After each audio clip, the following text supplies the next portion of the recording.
Bueno, se trata de una paciente femenina de 41 años de edad, cuyos antecedentes personales patológicos ella cursa o padece de hipertensión arterial, hipotiroidismo e insuficiencia renal crónica estadio 5. En tratamiento con losartán 50 miligramos, para el hipotiroidismo tenía Eutirox de 50 microgramos y para la insuficiencia renal crónica solamente con manejo conservador y eritropoyetina 4.000 unidades lunes, miércoles y viernes. Como hábitos tóxicos, solo café y alcohol de manera ocasional. Como antecedentes traumáticos, una fractura de pierna izquierda por un accidente en vehículo de motor hace ya varios años atrás. Y como antecedentes ginecobstétricos, la paciente gesta 2, cesárea 2, la primera cesárea por elección, con un ciclo menstrual regular, y el Papa Nicolau, que en el momento en que se conoció tenía 1 año de realizado y había resultado normal, con antecedentes personales familiares, con una madre con hipertensión arterial, un padre que había fallecido con cirrosis hepática, hermanos 11, de los cuales 3 padecen de hipertensión arterial, 2 hijos aparentemente sanos y una prima que estaba diagnosticada con lupus eritematoso sistémico. En base a la historia de la enfermedad actual, esta paciente se conoce en febrero del 2021, donde cursa con un cuadro de anasarca. En ese momento, por el cuadro de anasarca, acude a la emergencia de un centro de salud de la ciudad de Santiago, donde evidencian pruebas de función renal alteradas y deciden ingresar a esta paciente por 5 días con el fin de compensar el cuadro. Compensan el cuadro y egresan con manejo conservador, por así decirlo, restricciones en dieta, restricciones hídricas. Esta paciente pues se pierde, pero vuelve en diciembre del 2021 a realizarse analíticas controles donde se evidencian pruebas de función renal alteradas nueva vez. En este momento pues decidió acudir a consulta de nefrología, y nefrología, al evidenciar pruebas de funciones renal alteradas con alteración también en el examen de orina, pues decide ingresar a la paciente con fines de investigación. Esta permanece 3 días ingresadas. Durante el ingreso, pues al momento de conocerla, signos vitales totalmente normales, con un examen físico que contaba con edema de miembros inferiores, de una cruz bilateral y un ligero rash en cara. En los laboratorios se le piden todos los laboratorios pertinentes, dentro de los cuales evidenciamos leucopenia en el hemograma, hipocomplementemia, un ANA positivo, un anti-DNA de doble cadena positivo, sedimentos urinarios con cilindros granulosos, con leucosuria, con hematuria, y en la albúmina en orina de 24 horas, porque tenía proteinuria también, o sea, cruces o trazas de albúmina en la orina, pues resulta en una orina en albúmina de 24 horas de 23.000 miligramos. Se interconsulta reumatología. En el momento que nos interconsultan, ya la paciente había sido pulsada con metilprednisolona por 3 días, y pues evidentemente en base a los criterios de SLIC, pues sí cumple para lupus eritematoso sistémico. Se hace el diagnóstico y se le coloca pues lupus eritematoso sistémico, renal, hematológico y mucocutáneo en el momento. Y se egresa con su tratamiento ambulatorio con prednisona 50 miligramos, su hidroxicloroquina 200 miligramos y calcio. Entonces, aquí viene nuestra pregunta. ¿Cree usted que sería factible hacerle biopsia renal a esta paciente, sí o no?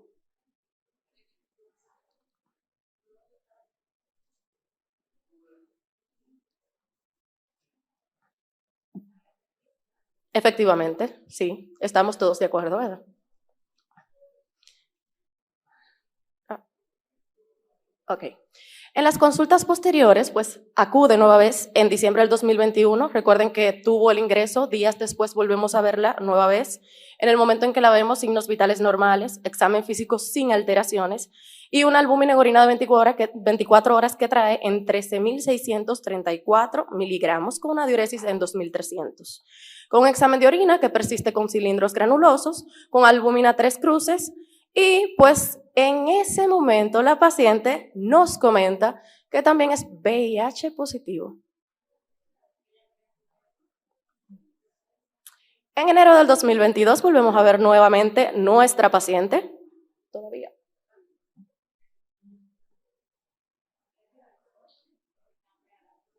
Esa no. Ya. Ok. Volvemos a ver nuestra paciente. En ese momento nos dice que tenía fiebre de 6 días de evolución. En el examen físico solamente vemos una fase cuscinoide, obviamente por el esteroide. Y en el examen de orina vemos la albúmina 3 cruces trae en ese momento una carga viral de VIH en 52.400 con un conteo de CD4 en 308. En ese momento ya había iniciado antirretrovirales con lamivudina, con dolutegravir y con abacavir. Ahí en ese momento, pues le comenta a reumatología que nefrología quiere realizar la biopsia renal y se envía a infectología con fines de, por así decirlo, autorizar la realización de la biopsia. Esta es la biopsia renal de la paciente. En la biopsia renal, en la microscopía de luz, pues se obtuvieron un total de 16 glomérulos, de los cuales 7 se encontraban globalmente escleróticos, 6 segmentalmente escleróticos, donde se evidenciaba también una arquitectura distorsionada de lo que era el riñón, evidenciando una fibrosis intersticial difusa con atrofia asociada hasta en aproximadamente el 40% de todo el tejido, y donde se evidenciaba un infiltrado intersticial difuso, tanto de linfocitos como células plasmáticas. También se podía ver unos túbulos dilatados quísticamente, se podía observar de igual forma una injuria tubular con unos capilares en los que se evidenció engrosamiento de la pared de los capilares, con unos vasos que tenían una disposición en alambre, o sea, capilares en alambre. Y estos vasos también tenían un infiltrado o una atrofia, por así decirlo, intimal medial. En la microscopía electrónica, pues sí se evidenciaban depósitos subendoteliales, depósitos subepiteliales y también depósitos a nivel de lo que era el mesangio, depósitos de complejos inmunes. Y se hace el diagnóstico. Entonces, aquí viene la próxima pregunta.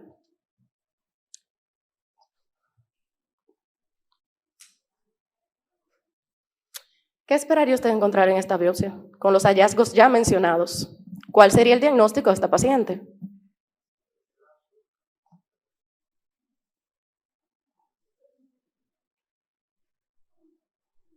Ok.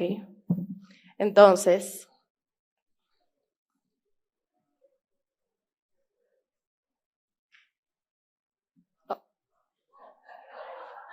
esa no es la mía. Ok, ya, esa es la mía. Entonces, aquí está la microscopía electrónica otra vez, donde vemos los depósitos subendoteliales, subepiteliales y también intramembranosos en todo el mesangio y toda la parte del glomérulo. Y el diagnóstico es, tarán, nefritis lúbrica, clase 4. Entonces, con esta paciente, volvemos a verla en marzo del 2022. En marzo del 2022 tuvo un ingreso. Este ingreso fue por pruebas de función renal alteradas, azoemia, en la cual no bajó, o sea, no se modificó para nada con la parte de restricción hídrica, de manejo conservador, como utiliza nefrología, y pues se decidió el ingreso. En ese momento, con hemodiálisis, en 3 ocasiones, y posteriormente no necesitó más hemodiálisis. Volvemos a verla después, días después de su ingreso, donde vemos al examen físico de edema en pierna izquierda, esto asociado a la colocación del catéter femoral que tenía. Tenía el tratamiento con sus antirretrovirales y trae una albúmina en orina de 24 horas en 23.000 miligramos. En ese momento, pues se decide iniciar micofenolato 2 gramos y en ese momento se disminuyen los esteroides ya a 10 miligramos. Volvemos a verla en abril del 2022, en ese momento un examen físico normal, el hematocrito en 28.5%, un C3 en 83, eritrosedimentación en 70, una creatinina en 5, con una albúmina en orina 24 horas en 10.794, con disminución en base al anterior, y en ese momento se optimiza tratamiento, se aumenta micofenolato a 3 gramos. Ya en julio del 2022, llega con hallazgos al examen físico de dolor en hombro y una úlcera mucosa. En ese momento trae un ARN PCR de VIH no detectado En ese momento trae una albúmina en orina de 24 horas en 6.036 con una diuresis en 3.080 y sí persiste con azoados elevados, sin embargo, con mejoría la albuminuria en comparación con las consultas anteriores. Y ya la última vez pues, que se vio a esta paciente, hasta el momento del día de hoy, pues fue en agosto del 2022, donde el examen físico se encontraba todo normal, sí sigue con su hiperazoemia, pero por parte de nefrología se ha decidido manejo conservador. Y la albúmina en orina de 24 horas de esta paciente está en 3.071, con una mejoría de hasta más del 50% en comparación con las consultas anteriores. Aunque creyeran que por la parte del VIH, ¿verdad? En una paciente con VIH no podría desarrollar la parte del lupus eritematoso sistémico porque tenemos una carga de CD4 disminuida, pues tenemos otras vías por las cuales sí se podría desarrollar. Y no podemos olvidarnos de los CD8. Los CD8 siguen ahí. Y los CD8 también tienen parte primordial en la fisiopatogenia del lupus eritematoso sistémico, así que no es tan controversial y por eso es la serendipia de un hallazgo inesperado. Entonces, sí, los casos son pocos, realmente son reportes de casos, serie de casos, no hay una cohorte así como tal que nos hable de lupus y VIH en conjunto, pero bueno, vamos a ir creciendo, ¿verdad? Muchas gracias.